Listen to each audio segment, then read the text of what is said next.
很多人以为自己在省钱，实际上是在烧钱。这话听着刺耳，但我辈子最不缺的就是刺耳的真话。我今年99岁了，见过太多所谓的聪明人，在阴谋的逻辑谬误上，他们精打细算每一笔小预算，像守财奴一样追击超市的打折标签，却对真正像鲸鱼一样消灭那些财富的大窟窿而不事件。这不是节俭，这是傻瓜。如果你们想听那些教你如何把牙膏挤得更干净，或者如何求5块钱优惠券排队2小时的建议，那你现在就可以离开了。那种废话属于幼儿园，不属于成熟的商业世界。我今天坐在这里是要给你们上一堂关于直觉的课。我总是说反过来想，总是反过来想。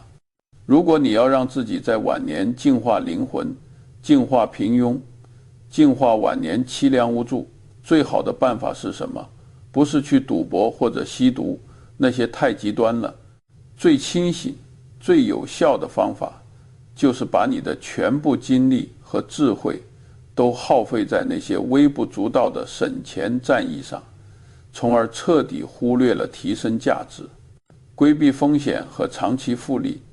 我告诉你，这个世界上最昂贵的东西，往往披着免费或者廉价的外衣。这是我观察了70多年的市场，经历了无数次经济周期后的铁律。去看看那些最终破产的人，十有八九不是因为他们买了一件昂贵的艺术品，却因为他们贪了便宜。便宜的律师让你掉不知能输掉的官司，赔掉底裤；便宜的会计师为了你省事，给你埋税务的雷，让你在几年后面临巨额罚款；便宜的合伙人目光短浅，在关键时刻为了头头小利背叛你，让你血本无归。但暂时大多数人怎么算都不懂。为什么？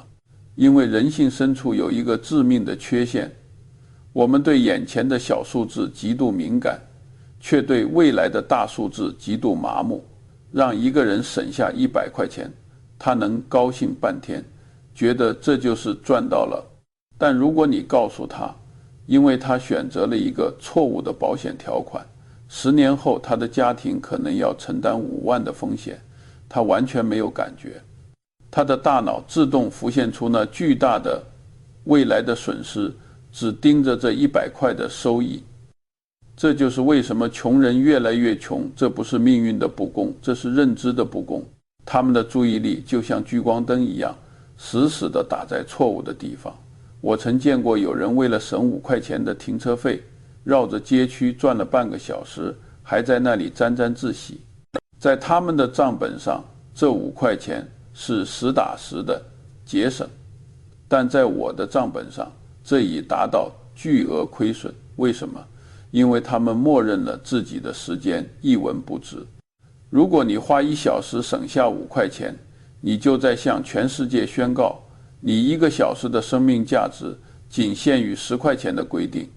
当你自己都看清自己的时间时，你又怎么指望这个世界给你高额的回报？这不仅仅是关于金钱的计算，更是关于生命尊严的计算。这5块钱的代价是你损失了半小时的学习时间，半小时的思考时间，或者是半小时陪伴家人的时间。记住，真正的成本绝不只是你华丽的去钞票，而是你因此失去的机会。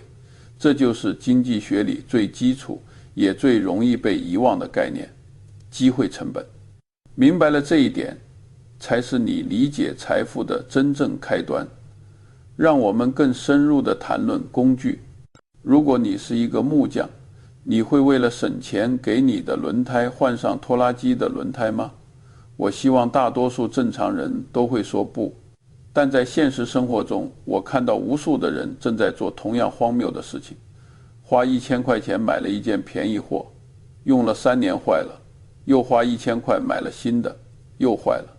而那个一次性花3000块买好东西的人，用了10年还在用，而且这10年里你享受的是顶级的体验。谁更省钱？细细看来，你第一年省了2000块，但时间是公正的法官，他会给出最终的判决。10年后，你花了更多的钱，却一直忍受着劣质产品带来的最糟糕的体验。你的生活充满了修修补补的烦恼，而那些所谓肥胖的人，却把时间花在享受了生活和创造了价值上。沃伦·巴菲特和我合作了半个多世纪，我们有一个共同的原则：永远没有工具和人才省钱。如果一台更快的电脑能让我们的分析员每天节省半个小时，我们就不会犹豫地买最贵的。如果一个一流的经理人能帮助我们避免一个错误的决策，我们会给他开出整个行业最高的薪水。因为我们知道，真正昂贵的不是购买价格，而是使用成本。最可怕的省钱方式就是省掉效率的钱。我看到很多年轻人，特别是刚入职场的人，舍不得买正版软件，舍不得升级那台卡顿的旧电脑，他们觉得凑合着用就行，正好能用，但他们没有算过分数。因为电脑卡顿，你每天浪费20分钟等待；因为软件崩溃，你重做文件2小时；因为工具不顺手，你的灵感被磨灭，工作热情被消耗。这些隐形的损耗就像白蚁一样，每天都在啃食你的职业生涯。效率就是生命。在工具上省钱，本质上就是在贱卖你的生命。还有人在通勤上省钱，为了省几块钱的地铁费或打车费，选择了2个小时的货物，还要转3趟车。他们觉得自己赚了，战胜了资本家。当你满身臭汗、精疲力竭地到达公司或回到家时，你还有精力去思考吗？你还有心情去学习吗？你还有耐心去对待家人吗？你的精力，这就是你最宝贵的能量储备，被那几块钱彻底榨干了。你用黄金去换了稻草。那些成功的人，不是因为他们时间多，而是因为他们敢于花钱买时间，他们计算单位时间的余额。如果花钱能让我从琐事中解脱出来，去做那些只有我能做且价值更高的事情，那么花的就绝对超值。无论是叫外卖节省做饭时间，还是请保洁阿姨节省打扫时间，或者购买付费软件节省折腾的时间，这都不是懒惰，这是战略性的资源配置。穷人买消耗品，富人买生产力；穷人买便宜，富人买价值。这个区别日积月累，最终会形成一条无法覆盖的鸿沟。你必须学会把每一分钱都当作一个士兵。你的任务不是把他们关在监狱里省下来，而是把他们派到战场上花出去，让他们为你攻城略地，带回更多的战利品。如果在提升效率的工具上抑制饮食，你就是把自己送上了必败的战场，手中还拿着一把生锈的刀。接下来，我要谈谈我这辈子最看重的东西——智慧，以及获取智慧的成本。我这辈子读了一本长腿的书。我认识的每一个聪明人，没有一个是不读书的，注意，是一个都没有。但我见过无数的人，他们不愿意花几千块钱买一个印有大大标志的包，也不愿意花几千块钱买几本经典的书，他们不愿意花几千块钱去吃所谓的美食发朋友圈，也不愿意花点钱去订阅一个真正有深度的专业数据终端或财经专栏。他们会说，书太贵了，而且看完也没什么立竿见影的用处，那些信息网上都有免费的。这是我听过的最无知的恐吓。我想问问你们，你们知道免费的信息通常意味着什么吗？意味着那是噪音，那是垃圾，甚至是别人为你设想的诱饵。在信息时代，真正有价值的信息，那些经过深思熟虑、经过验证、能独特视角的洞察，从来都是提供昂贵的。信息的质量决定了决策的质量。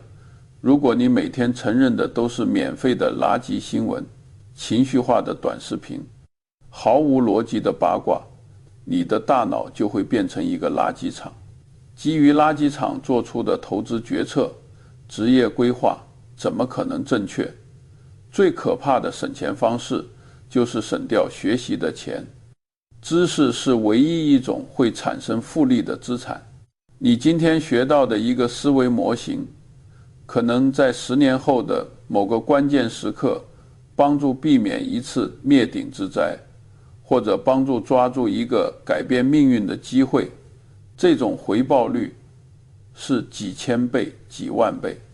你花了好几块钱买了一本好书，即使里面只有一句话触动了你，改变了你的思维方式，那么投入就已经回本了。因为思维的改变是永久性的，它会渗透到你生活的方方面面。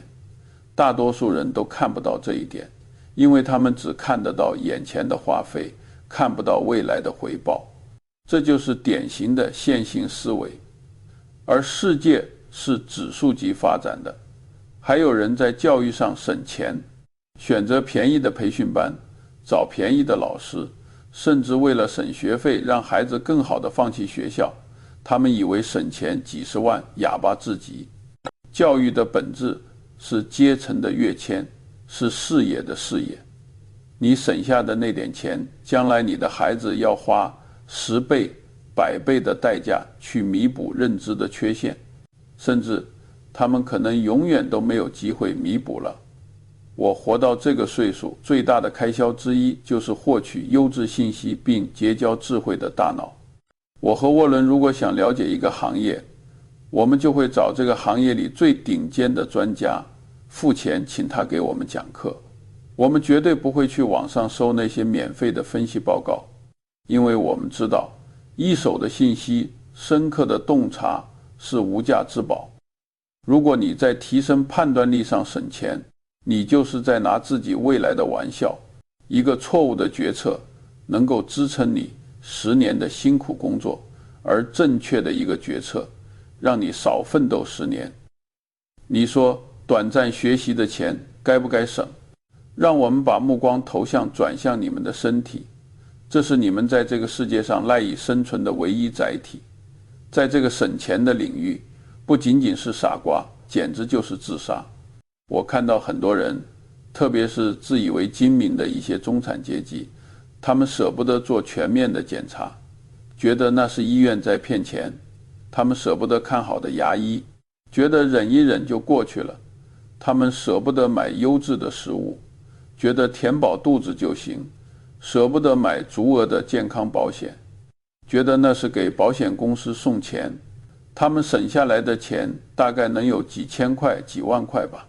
他们把这些钱存在银行里，看着数字的增长，心里充满了安全感。我告诉你们，这种安全感是虚假的，是沙滩上的城堡。在工程学里，我们注重数据备份和定期维护。任何复杂的机器，如果不进行定期的高质量的维护，必然会崩溃。这是热力学第2定律，是熵增的必然结果。你的身体就是一个精密的机器，你在健康上省下的每一分钱，其实都已经标好了利息，直到身体出问题的那一天，它会连本带利地向你讨回。一旦生了大病，那是几十万、几百万都打不了的无底洞。更重要的是，你失去了工作的能力，失去了享受生活的权利，甚至拖垮了整个家庭。单词连小学生都能算，但为什么结论却装糊涂了？因为他们在这个问题上存在严重的抢性心理。他们觉得倒霉的总是别人，自己就是那个幸运的例外。理性的投资者从不靠运气活着，我们靠概率和风险控制活着。健康是你人生资产表上最大的本金，没有了这个一，后面所有的0，财富、名誉、地位通通没有意义。看看那些在保险上省钱的人，他们买车一定要买全险，因为怕车撞坏了修不了。但是给作为司机的自己，却只买了保险的，或者是根本不买保险，这简直是荒谬的本末倒置。担心你的车比你的人更值钱，担心你的赚钱能力还不如某些汽车零件。聪明的做法是，在健康和安全上永远不要吝惜饮食。好的医生、好的药物、好的检查手段、充足的保险保障，这些都不是消费，这是最高级别的投资，这是你的人生护城河胶原。我活到99岁，依然能在这里跟你们胡言乱语，不是因为我省钱，而是因为我在对的地方消费。我愿意为最好的医疗服务买单，我愿意为健康的生活方式买单。如果你为了省快几千块钱，最后把几十年的积蓄捐给了医院，那你这辈子的辛苦工作到底是怎么回事？是为了给医院打工吗？下面说说彼此，这也是很多人容易珍惜的地方。有些人在人际上重视省钱到了令人瞩目的地步，他们从不主动请客，从不送像样的礼物，朋友聚会总是想方设法逃避买单，其他人知道帮了忙也装作不，他们自己觉得自己很聪明，节省了惊人的无谓的社交支出。在他们眼里，社交就是浪费钱，这表面上看起来是省了钱，实际上是把自己孤立了。心理学里有一条铁律，叫互惠因果。人类社会是建立在互惠互利基础上的。你想从别人那里得到帮助，得到信息，得到机会，你就必须先给予商业世界更加完美。这是一个巨大的关系网。我和沃伦完成了我们的生意，最重要的是因为我们不仅在资金上可靠，在人情上也可靠，愿意维护关系上的花时间和金钱。你不愿意在人情上投资，就别指望别人在你需要时伸出援手。当你在社交上表现得像一个窒息鬼时，你实际上是在向周围的人发出一个信号：我是一个只出不来的人，我是一个自私的人。信号一旦确立，你的这条路就走得越窄。真正有价值的信息，真正赚钱的机会，永远是在信任的圈子里流动的。大家本能地意识到，那些窃占便宜的人，我不是让你搞那些虚伪的酒肉应酬，那是浪费生命。我是说，对于那些真正值得信赖的朋友、导师、合作伙伴，你要舍得投入，不管上省下的钱，最终都会成为你人生道路上的路障。我见过一个年轻人，非常有才华，但就是太抠，每次合作他都要占尽最后1分钱的便宜，每次聚餐他都等着别人付账。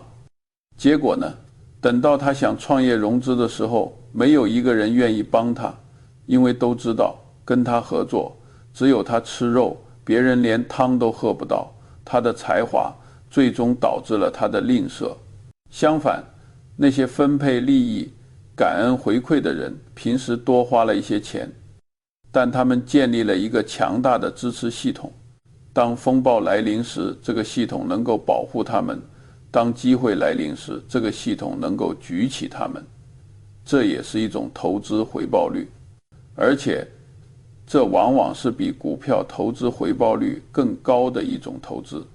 记住，不要做一个孤独的守财奴。钱是工具，用来连接人与人之间的桥梁。如果你把桥拆了，你就只能困在孤岛上，守着你那点可怜的积蓄，看着对岸拥挤的叹气。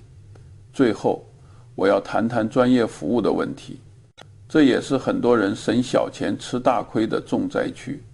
律师费、咨询费、设计费、入场费，很多人看到这些费用就头疼，觉得不值得，觉得凭什么你动动嘴皮子，写几张纸就要赚我那么多钱。于是他们开始寻找最便宜的律师，寻找免费的网上模板，寻找甚至没有资质的游击队。有一个简单的判断标准：凡是涉及到高风险、高价值决策的领域，永远不要省专业人士的钱。你遇到官司了，这可能决定你未来几年的命运，你却为了省几万块律师费，找了个刚毕业的实习律师，或者找了个收费极低但无责任心的律师，结果官司输了，你要赔偿几百万。汇率你怎么算？你做生意要签合同，为了省下请法律顾问的钱，自己百度了一份合同模板，改了改就签了，结果合同里存在巨大的漏洞，被对手抓住把柄，最终导致公司破产。汇率你怎么算？我们伯克希尔哈撒韦在做并购时，会聘请最顶级的律师团队和会计师团队，他们的收费是天文数字。但为什么我们心甘情愿地付钱？因为他们能够帮助我们注意到那些隐藏在细节里的足以炸毁整船的水雷，他们能够帮助我们设计出最优化的交易结构，帮助我们节省未来无数的麻烦。专业人士卖的不是时间，而是他们几十年的经验积累，是他们对风险的敏锐感知。你的那点咨询费是你购买的确定性。妄图用业余的水平去挑战专业的领域，为了省那点咨询费而自己瞎搞，这是典型的达克效应。越是无知的人就越是自信。我告诉你们一个残酷的事实，便宜的专业服务往往是最贵的，因为便宜的服务提供者要么能力不足，要么甚至会为了赚钱而出卖你的利益。如果你给医生的钱太少，你就不能指望他用最好的药；如果你给律师的钱太少，你就不能指望他为你通宵达旦地研究案卷。这也是一种激励机制，你给多少钱，市场就给你配置什么样质量的服务。你想用白菜价买到顶级专家的服务，那只能说明你还在做梦。承认自己不是全知全能，愿意为别人的专业能力支付合理甚至高昂的价格，这是一种智慧，也是一种格局。不要在买充气伞的时候讨价还价。当你在空中坠落的时候，你会发现那个打折的充气伞是你这辈子消耗的最昂贵的一笔交易。说了这么多，其实归根结底，这是一个思维模型的问题。穷人和富人的区别不在于谁更会省钱，而在于谁更会配置资源。穷人的思维模式是存量思维，他们抓住手中仅有的那一点资源，生怕少了一点点。他们的行为模式是防御性的，充满恐惧的。这种恐惧让他们目光短浅，让他们不敢冒险，让他们在应该投入的时候退缩。富人的思维模型是增量思维，他们关注的是如何让资源增值，如何通过投入换取更大的回报。他们的行为模式是进攻性的、理性的。他们知道钱本身没有价值，只有当钱被转换成资产、转换成能力、转换成机会时，它才有价值。如果你现在的每一个省钱决策都让你感到紧张、焦虑、不快乐，那么你的方向肯定错了。真正的自由财务不是靠把生活过得像苦行僧一样省出来的。如果你为了省钱牺牲了健康，牺牲了成长，牺牲了人脉，那你就是在透支未来。这种习惯通常是在贫困时期的习俗，这可以理解，那是生存的本能。但可怕的是，当很多人的经济条件已经改善时，他们的思维却还停留在那个匮乏的阶段，这就是路径依赖。现在银行里已经有了几百万，他们依然为了几块钱的菜价跟小贩争得面红耳赤，依然不舍得给自己买一张舒适的桌子，依然需要投资大脑的时候犹豫再不决。钱是省下来了，但人生的可能性也被省了，这是一场悲剧。我这只一直坚持一个原则，凡是能提升我长期能力、健康和幸福感的支出，都不是消费，而是投资。对于投资，我从不吝啬读书，而凡是只能带来短期快感，为了虚荣和面子的开支，那才是浪费，那才需要坚决砍掉。很多人搞反了，他们在买奢侈品，换新手机，玩上大手大脚，美其名曰对自己好一点，却在买书、检查、请教专家、购买工具上抠抠搜搜，觉得太贵了。这不是对自己好的，这是在纵容自己的欲望，同时践踏自己的未来。想要打破这种密度的循环，你必须花费大量的时间来获取你的大脑。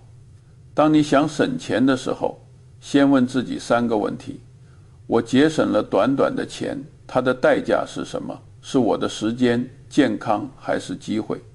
如果我把星巴克的钱出去，它在未来的5年、10年能给我带来什么回报？我不是在专注于战略上的勤奋省钱，而是忽视战略上的懒惰，思考如何创造价值。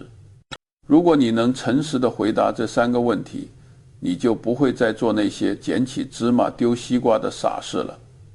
最后，我想送你们一段话：这个世界上最公平的地方选择，每个人都要为自己的买单。你今天的每一次吝啬，都是在给未来的重力下注。你今天的每一次理智的投入，都是在给未来的自由铺路。我今年99岁了，我见过无数人的起起落落。我发现那些最终过上富足生活的人，没有一个是靠抠门成功的，他们都是极端的理性主义者。他们知道什么时候该收钱紧带，更什么时候该倾家荡产也要押上筹码。道理我都告诉你们了。这不仅仅是关于金钱的道理，这是关于生存的智慧。你可以继续选择你的省钱大计，搜寻完超市的促销单，你也可以选择从今天开始改变你的消费方式，开始投资你自己，投资你的大脑，投资你的身体，投资你的人际关系网。以前很容易很舒适，你会觉得很安全，夜间困难，很反人类性，需要克服恐惧。但只有生日才能带你去你想去的地方。不要等到垂垂老矣，躺在病床上，看着天花板补充，为什么我这辈子省下了一堆贬值的纸币，却浪费了唯一一次精彩活过的机会？那是世界上最大的悲剧。如果你们听进去了，5年后你会感谢今天的自己。如果你们没听进去也没关系，市场会教训你们，生活会教训你们。爱情，希望你们还记得我今天说的话。我是查理·芒格。即使我离开了，这些常识依然会像重力一样存在。至于做不做，那是你们的事了。毕竟这也是你们的人生，不是吗？记住，反过来想，总是反过来想。别为了省小钱，把你自己的人生给省没了。